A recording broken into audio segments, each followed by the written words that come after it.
मित्रों,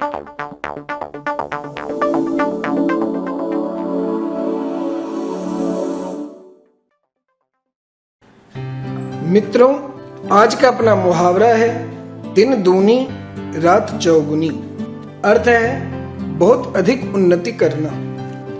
हर व्यक्ति चाहता है कि हम उन्नति करें, पर कुछ ही लोग ऐसे होते हैं जो नित्य प्रति उन्नति की सीढ़ी पर चढ़ते रहते हैं। आज किसी रूप में दिखते तो कल किसी और रूप में। ऐसे व्यक्ति के लिए ही मुहावरा बन गया होगा दिन दूनी रात चौगुनी।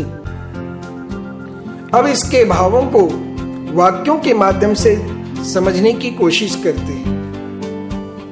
पहला वाक्य है, स्वतंत्रता के पश्चात देश दिन दूनी रात चौगुनी तरक्की कर रहा है। इस वाक्य में ऐसा लगता है कि स्वतंत्रता से पहले देश बहुत ही दयनीय स्थिति में रहा होगा। स्वतंत्रता के बाद ही देश तरक्की करना शुरू किया है। कल जैसा देश था आज उससे बेहतर है और आने वाले समय में और बेहतर होगा। दूसरे वाक्य में देखिए, जिस दिन से मेरा भाई बुरी संगति छोड़ दिया है उस दिन से वह दिन दूनी रात चौगुनी उन्नति करने लगा है। इस वाक्य में उन्नति का कारण बुरी संगति को त्यागना बताया गया है। यह सही है कि व्यक्ति जब बुरी संगति में फंस जाता है तो उसमें ढेर सारे ऐब आ जाते हैं। दिन रात दुर्व्यसन में ही डूबा रहता है, कोई काम नहीं करता बल्कि घर का ही पैसा बर्बाद करता है। वही जब बुराइयों को छोड़कर मेहनत करने लगता है तो उन्नति उसके कदम चूमने लगती है, वह खूब उन्नति करने लगता है। तीसरे वाक्य में देखिए, दिन दूनी रात चौगुनी उन्नति वही व्यक्ति कर सकता है जो मेहनत और ईमानदारी से काम करता है। इस वाक्य में उन्नति का सही मापदंड दिया गया है। सही उन्नति वही व्यक्ति कर सकता है जो मेहनत के साथ साथ ईमानदार भी होता है। बेईमानी से की गई उन्नति कुछ दिन तक ही टिकती है, इसलिए उन्नति के लिए मेहनत अवश्य करें।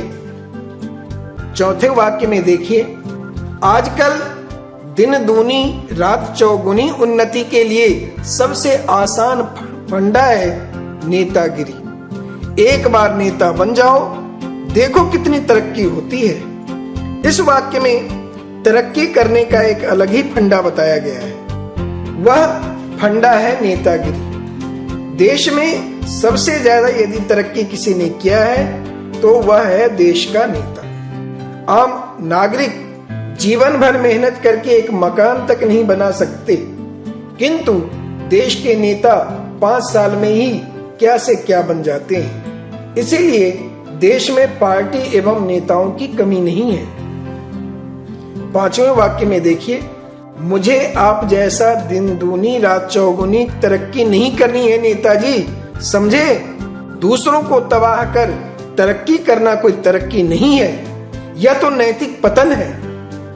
इस वाक्य में एक तरह से फटकार है। एक ईमानदार व्यक्ति नेताजी से कहता है कि आप लोग जो तरक्की करते हैं वह उचित नहीं है। जनता की कमाई को डकार जाते हैं। धन संपत्ति की भले ही आप लोग तरक्की कर लें, पर सबसे ज्यादा नैतिक पतन यदि किसी का हुआ है तो वह है देश का नेता। तो मित्रों, इन वाक्यों में प्रयुक्त मुहावरों के भिन्न भिन्न भावों को हम सबने हृदयंगम किया।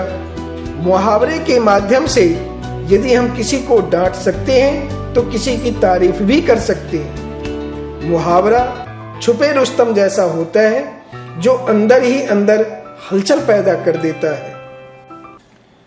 तो मित्रों, आज के लिए बस इतना ही। एक नए मुहावरे के साथ फिर मिलेंगे, तब तक के लिए धन्यवाद।